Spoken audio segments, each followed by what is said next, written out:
Hello everyone, I am Sujoy. Welcome to English for all. Learn today, lead tomorrow. আশেপাশে কি কোনো ATM আছে? আশেপাশে কি কোনো বাস স্টপ আছে? আশেপাশে কি কোনো লাইব্রেরি আছে? কাছাকাছি কি কোনো হাসপাতাল আছে? কাছাকাছি কি কোনো হোটেল আছে? কাছাকাছি কি কোনো পার্ক আছে? বিশেষ করে এই সেন্টেন্সগুলি আমরা কোথাও গেলে তার আশেপাশে বা কাছাকাছি কোনো কিছু আছে কিনা জানতে চাওয়ার জন্য আমরা ব্যবহার করে থাকি।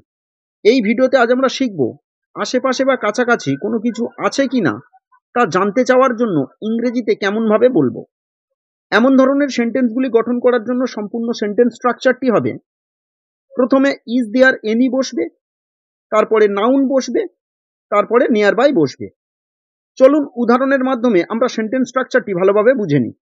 তার আগে এই চ্যানেলে নতুন হয়ে থাকলে চ্যানেলটি সাবস্ক্রাইব করুন আর পাশে থাকা বেল নোটিফিকেশনটি অন করুন সবার আগে আপডেট পেতে।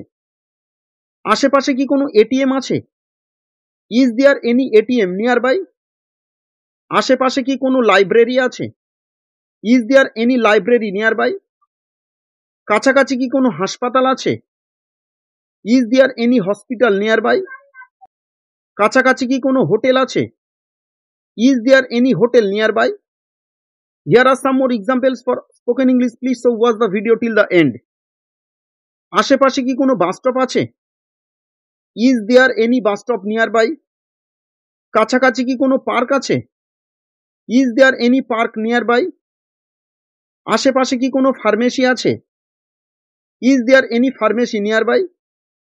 এই সেন্টেন্সগুলি আপনাদের সেলফ প্র্যাকটিসের জন্য দিয়েছি, এগুলি লিখে আমার কমেন্ট বক্সে জানান। আর ভিডিওটি কেমন লাগলো অবশ্যই কমেন্ট করে জানাতে ভুলবেন না। ভিডিওটি ভালো লাগলে লাইক ও শেয়ার করুন।